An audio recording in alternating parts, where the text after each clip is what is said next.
So now students, we will continue our lecture. So some are AC elements, alternating current elements. We are using AC elements. First is resistance,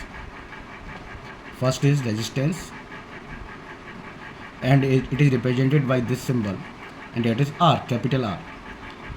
If we carry that the maximum EMF across this resistance, that is E naught. So the current is maximum, that is I naught equal to E naught divided by R.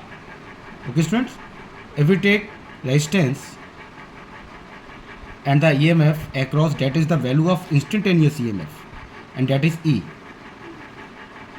and the value of current, that is instantaneous current, equal to instantaneous voltage divided by capital R.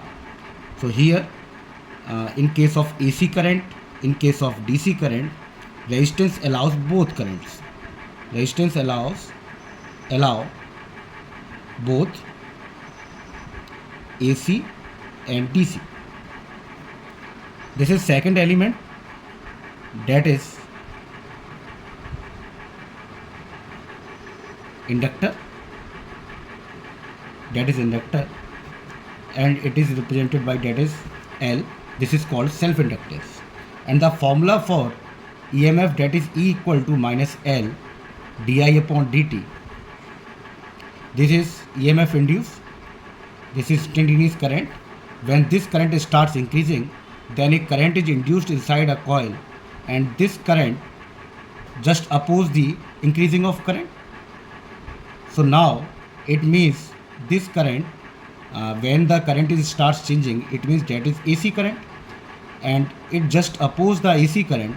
So that's why we can say that the inductor coil just block AC, inductor block AC. And in case of DC, you know very well, when we supply the DC current to this inductor coil, then the DC current, it means the magnitude of DC current is same. So the value of DI is equal to 0.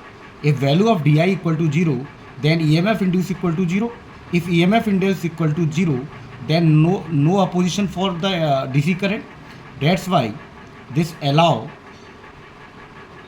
DC current, inductor allow DC current and block AC current.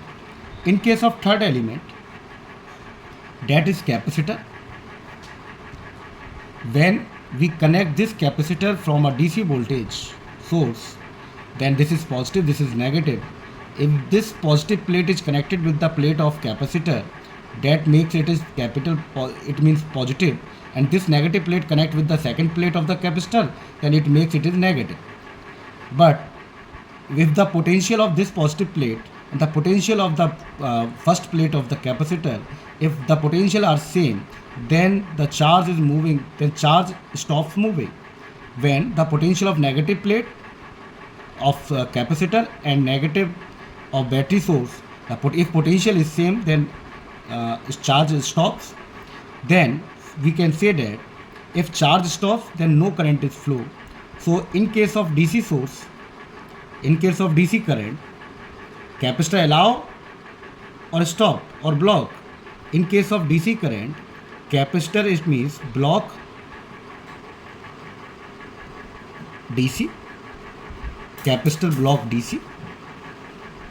And in case of capacitor, if we connect this capacitor with an AC supply source, this is first half cycle. When we connect this positive, and this makes this positive, and this negative half cycle makes the second plate's negative.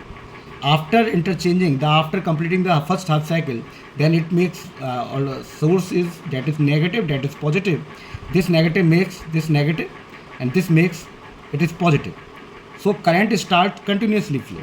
It means AC current pass by using capacitor. AC pass by using capacitor, DC block by using capacitor. In case of inductor coil, it is block AC and allow DC. In case of resistance, it allows both of current, AC current or DC current. In last, students, just I am writing down the equation. I equal to I naught sine omega t. This is the instantaneous current equation. E equal to E naught sine omega t.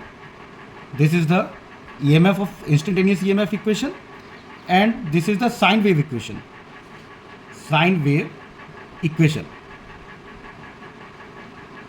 And if the current, instantaneous current, it is in the form of I naught cos omega t, and instantaneous EMF, it is in the form of cos omega t, E naught cos omega t, this equation is also right. This is cosine wave equation.